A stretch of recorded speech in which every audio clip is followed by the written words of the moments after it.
ప్రతి ఇంట్లో తులసి కోట ఉండడం మనం గమనిస్తూనే ఉన్నాం. అయితే చాలా మందికి వస్తున్న సందేహం ఏంటంటే తులసిని ఏ వైపుగా ఉంచితే మంచిది అని. వాటికి సమాధానమే ఇది. సాధారణంగా తులసి 4 దిక్కుల్లో ఏ దిక్కున ఉన్నా ఇంటికి చాలా మంచిది. అయితే ఈ 4 దిక్కుల్లో తూర్పు వైపు ఉంటే సౌభాగ్యవతులుగా ఉంటారట స్త్రీలు. ఇక పడమర వైపు ఉంటే ధనం ప్రాప్తిస్తుందట. దక్షిణం వైపుగా ఉంటే మోక్షం వస్తుంది. ఉత్తరం వైపు ఉంటే మంచి జ్ఞాపక శక్తి, సద్బుద్ధి కలుగుతుందని పండితులు అంటున్నారు. ఇక తులసిని పూజించే స్త్రీలు అత్యంత శుభ్రతను పాటించాలి.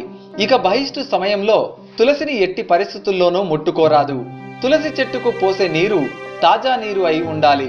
ఒకవేళ తాజా నీరు లేనట్లయితే ఆ నీటిలో కాస్త పసుపు కలిపి పోయాలి.